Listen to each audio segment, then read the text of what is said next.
Hello and welcome to BusyWorksBeats.com. I need you to smash that like button to extend that S. But also too, today we're going to go over FL Studio's plugins. This will be a series. Today I'm going to show you guys a plugin you probably slept on for a while, and it's called Poisonne. Now this is V2 and it has a new interface. Now this plugin is super powerful, and I'll show you guys how we can create more modern sounds with this plugin. Funny enough, we're going back to stock sounds in FL Studio to sound different than everybody else, which is ironic. Firstly, let's separate this into like a basic melody. Let's create a bass line right now. Let's just do the root notes here. So firstly, Poisonne loads up with presets. If you're a beginner, I understand that you might just go through presets and arrow through.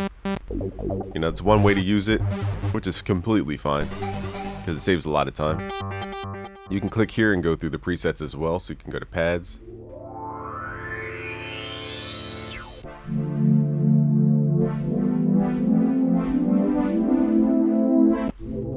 That's one way to use it, but I think I want to show you guys the deeper level of Poisonne, because once you know how to use this, it will unlock a whole new sound for you. So let's just firstly write out a little template idea. We're gonna just write C. Let's do a 2-5-1 actually. Let's do D to G.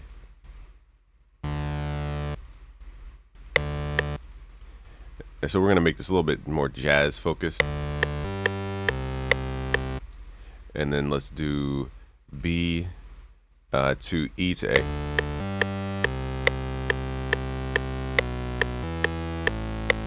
Okay, so now we have the bass line. Let's start working on the actual sound. Now it starts off with a sawtooth, and PW means pulse width. So a lot of people don't comprehend oscillator and oscillator A and B. They basically cancel each other out. So there's a balance knob here where we can blend the two signals. Okay, so 50% will blend them together, and this creates what's called phase cancellation or wave cancellation.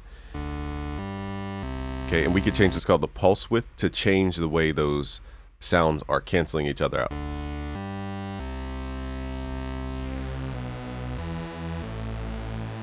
Now we have to turn on what's called the pulse, okay, to turn this to the pulse wave.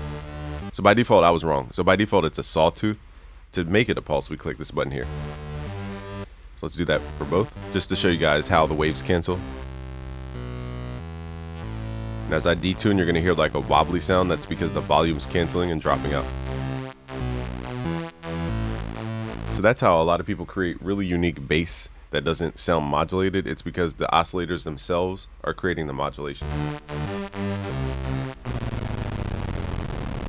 Okay, we can get deeper with that, but I'm trying not to go too far down the rabbit hole. You can hit Alt left click to restore any knobs here. Let's make it just a sawtooth for now. Now what most people overlook is this unison mode. Let's turn up unison to make it a lot bigger. So what it's doing is duplicating the voices. Let's see how high we can go with this. Let's do 8 voice unison, and let's detune the unison so that each sound that it's generating is slightly different in pitch, and this will help distinguish the sound. So here we have a really big saw sound. And now we're going to use what's called unison pan to widen out the sound.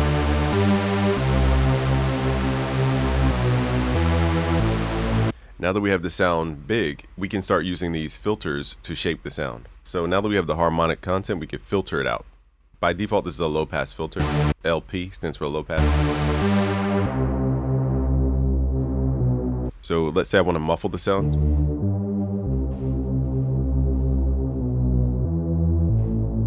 Also too, we can give it an envelope. So let's put this envelope, the EG destination, we're going to set it to the filter cutoff, and we need to give it a short decay curvature, so it goes pew, pew, pew. So it's going to go start at this point, this amount point. This will be the filter knob where it starts. So it could start here, go down here over time. So the amount, we're just going to make it as open as the filter needs to be. The decay curvature is how fast it takes to go from open to its closed position, which is where this arrow points. So the longer the decay, the longer. Now as we turn up resonance, this is basically a small EQ boost at the cutoff frequency. So as this thing sweeps down, you'll hear like a little frequency sweep. So that's what resonance is doing there.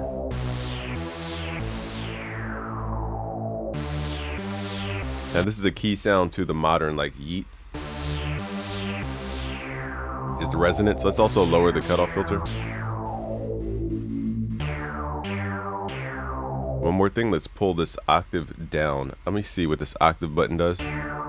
So octave adds an octave higher. That doesn't pull it down. Monophonic just makes it one voice. What we'll need to do is either transpose everything at the macro level right here. Now it gives you weird values, so you have to do this by ear. I don't recommend doing that transpose button. Let's just pull the MIDI down an octave, control down.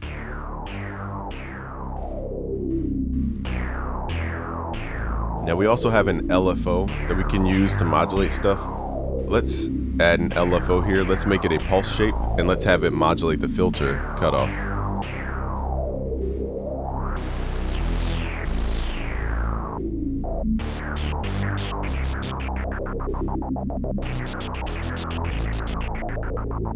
So now this filter is not only moving down, but it's moving down, up, down, up, down, up like a square as it decays down. Now we can make that amount more subtle by pulling down the amount. Let's add some chorus. Make it like Travis Scott.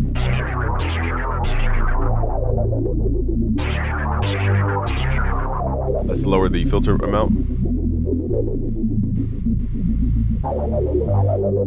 Now we have a really unique sound. Okay, so Poison, do not sleep on this plugin. This plugin, I'm going to show you guys the next level to Poison, which really made me respect this plugin even more. Now I remember when I first got FL, I used to use it a lot, and then as I grew more advanced, I just stopped using it completely for decades probably. And then I came back to it. I'm like, why did I ever not mess with this plugin? The plugin is very well done. Okay, now what we'll do is make the chords on top. This will be a little complex. I'm just going to do a 2-5-1 chord progression here.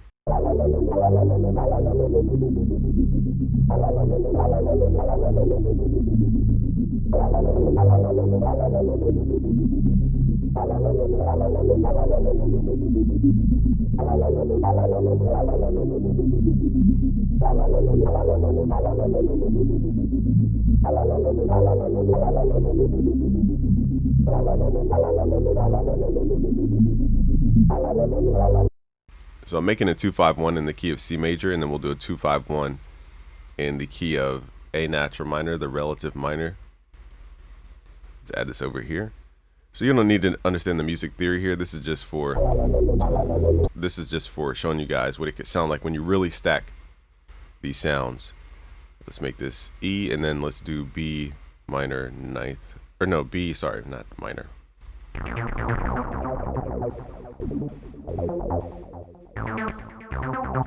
And let's pull this note D up. Okay, so right now it's set to an arpeggio. Let's set it back to default. Let's go to preset, go to default. Now we're just going to hear it for what it is, and we'll shape the tone.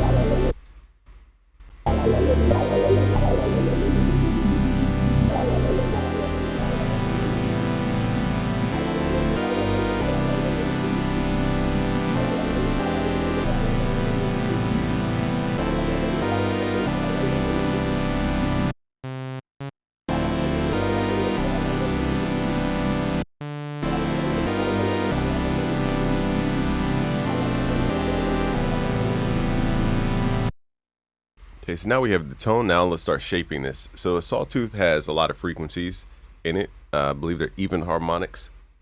It makes a very full sound. It sounds almost noisy in a way. Whereas a pulse wave is more bitey and more pronounced, I would say, as far as tone, and less noise. And those are odd harmonics. So the starting point, we have to remember the balance knob over here blends both oscillator A and oscillator B. Let's make one a pulse wave and then one a sawtooth, and let's make one higher in pitch than the other. Now this is hard to hear because it doesn't give you exact values. It just gives you a random number. I think it starts at 116, which that's random. Okay, so if this were in semitones in the top left value, 12 semitones would be 128. So let's see if that even translates. So if I go to 128, it should give me beep, which it does not. Okay, so that's an octave. So it's kind of weird using this pitch, but now we have the octave. So pulse wave is going to give it more of a video game sound. The sawtooth is going to give it more filled out sound. And let's mess with the unison so we can detune these voices. Or before we even use that, let's go to the detune knob of oscillator B.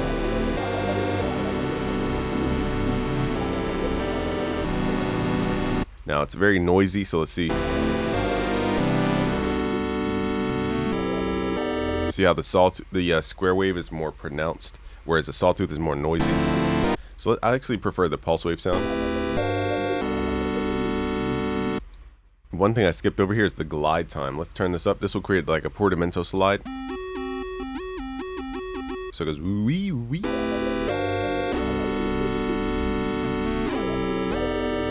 More of an R&B sound. Let's give it a low pass filter. And we want the filter to slowly go up, so let's give it an attack time and a decay curvature. Now the attack time has to be fast enough to where we can actually hear the movement.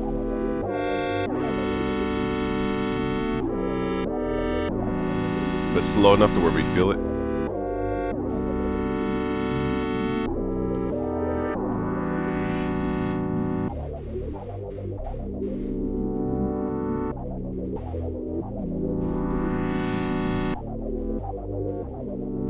Let's start messing with the panning here. Let's use unison. Now we have a really lush sound. Now what most people overlook is the arpeggio area. This is key. I might clone the sound and use the arpeggio, but let's see what it sounds like. It might not sound good with arpeggio because we have increased the attack. So we might not even get... Let's just hear what it sounds like first. Yeah, it's not going to do anything. So let's clone the sound. Clone the notes. And paste it. For here, you know, we're going to pull back the attack for the filter and give this an upward. Let's give this some delay so it's not like super up front. So this also has built-in effects, which are really good.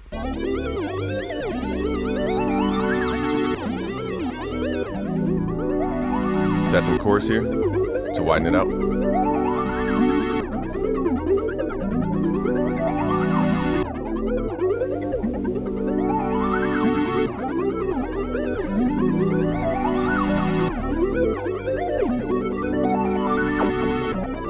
That glide also affects the arpeggio, which is super unique. Now, one thing I wanted to do is do a left-right pan. Let's set this to tempo sync. Let's go to 1/4 beat. And let's set it to pan as the... I'm not hearing... Let's do shape, pulse wave. Now, I'm not hearing the panning. I don't know if it's that because the ARP... Let's see here. We should hear it pan left to right. My ear is not picking up on the panning. I hear something flickering, but I can't really distinguish that. So for my ear, it needs to be a little more pronounced. Maybe it's just going too fast. Let's take out some delay. Okay, it was the delay covering up the panning.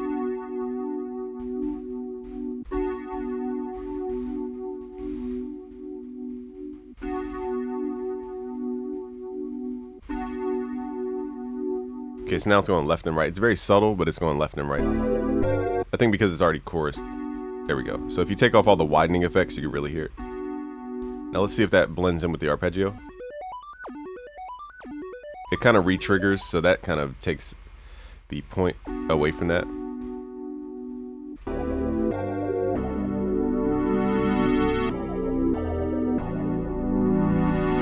So maybe we'll just add that to this sound instead. That way we can have that effect, but without needing to mess up the arpeggio.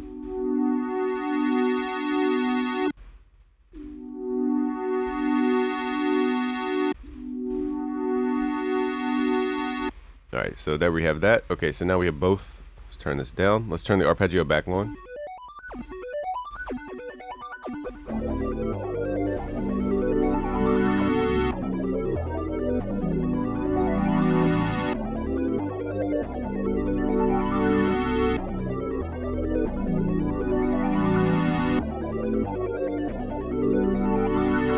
Let's bring that bass back. Let's work on the tone a little bit.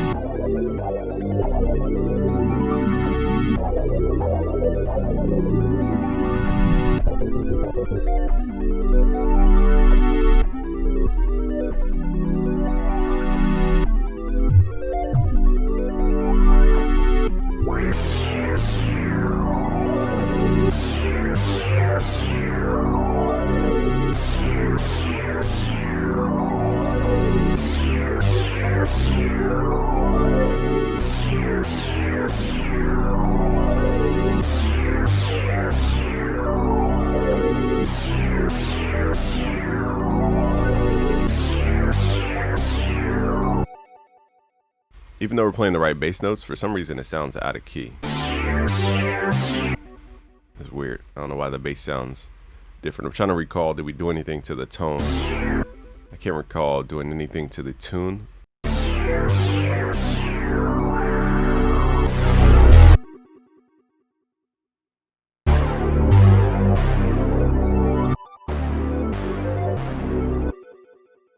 One thing I forgot to show you guys about the arpeggio.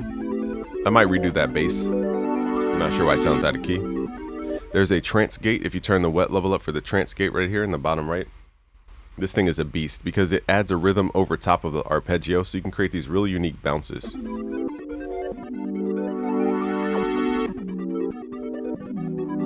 So it's like a sequencer over top, and then you could smooth it out as well to make it less like accenty.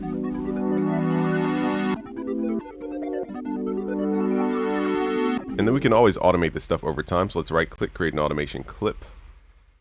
Just to show you guys kind of what this could sound like over time. Let's open up that filter over time. Let's do like 4 things here, and let's create a point somewhere down there.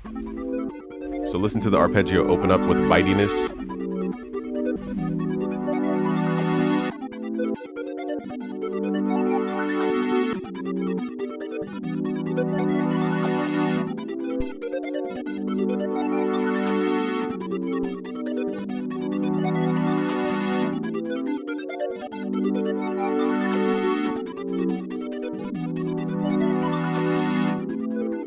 All right, so that filter opened up over time. Let's reconfigure this bass. I'm not sure again what happened with the bass because we're using the same root notes, so I have no clue what happened there. Let's clone these again, and let's recreate a different bass sound now that we have, you know, the majority of the sound there. So yeah, message for today: don't sleep on Poison. This thing is a monster. Let's go to preset, default, and let's start tweaking this preset.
So, most sounds that you guys are going to create are going to be saw based sounds and just kind of basic filter modulation. You can go deeper with this, but the unique part is that arpeggio as well as the trance gate really adds a bounce that you really can't get with any other plugin built in like that. That's super unique to have that sequencer like that. So Poison, super slept on. We're going to be going through more FL Studio stock plugins. If you guys want specific ones and how I would use it, leave them in the comments below. Thank you guys for watching. It's a game from BusyWorksBeats.com. Peace out, guys. Subscribe if you're new. Also, go to BusyWorksBeats.com/premium. We have over 68 music production courses and free courses as well on FL Studio. Just go to BusyWorksBeats.com/premium. Peace out, guys.